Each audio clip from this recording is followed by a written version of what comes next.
Wake the f up, samurai. We've got penis jokes to make.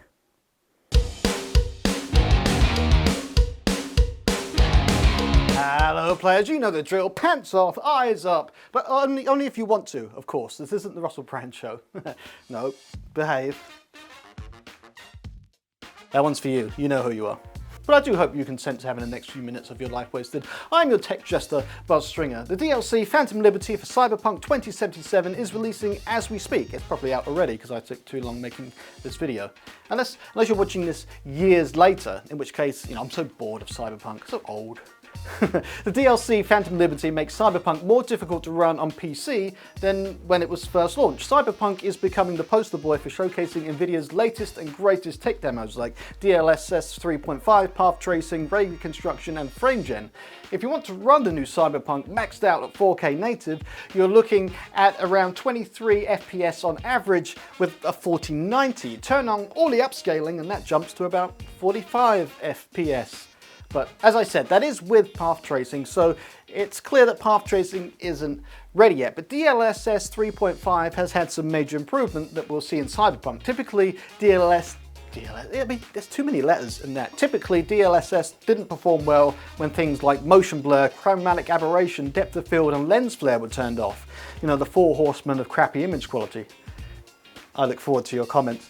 DLSS 3.5 does promise to handle these things better, so we'll see how that goes. Cyberpunk dropped the major 2.0 update about a week before the Phantom Liberty DLC, which means finally the game is out of early access and all the bugs are cleared up. Just kidding. The bugs are still there. Phantom Liberty promises a spy thriller experience dropping you into a brand new part of Night City. You'll be rubbing shoulders or exchanging bullets with FII agent Solomon Reed, played by none other than Idris Elba. Idris Elba. You know, people have some funny names. And our favourite Ingram rocker boy, Johnny Silverhand, is also back. But before you strap on your cybernetic jockstrap, jack in and start spending your eddies, make sure your PC isn't outdated as a flip phone. Shroom. Amazon Prime Video is now Amazon Mediocre Video, as Amazon Prime Video has just entered its shittification stage. Members of Amazon Prime can pay $2.99 per month in the US to keep their service ad-free. Yeah, when your service isn't working, the best thing you can do is punish your customers by giving them ads. Amazon said limited advertisements will be aired during shows and movies, and it can continue investing in compelling content and keep increasing that investment over a long period of time. In short, that's just a lot of random hot air. International viewers, don't you feel left out? Ads will be gracing your screens in the UK, Germany, and Canada, and more in 2024 as well. So it's like a world tour, but for commercials. How exciting. Okay, Amazon, fine, we give up. Sorry. We give up.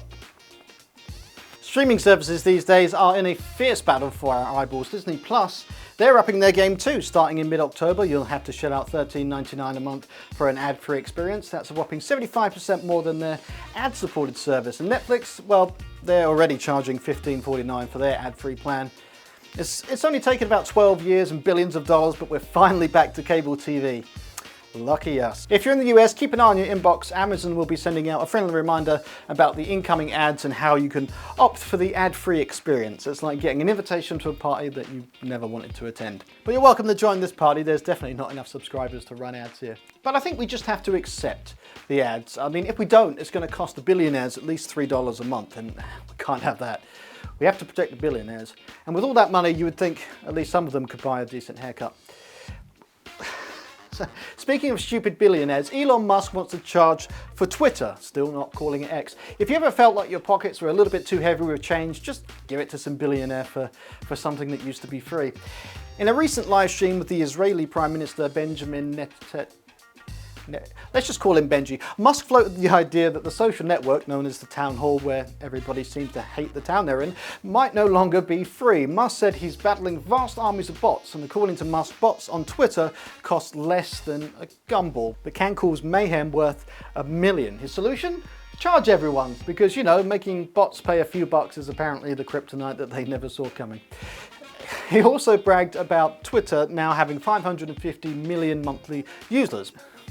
But how many of those are going to be your aunt's cat's accounts, or accounts named Real Human 1234 showing amazing weight loss secrets? I have this thing called Average Monetizable Daily Active User, or MDAU, because, you know, why use simple terms when you can make them sound like a robot language?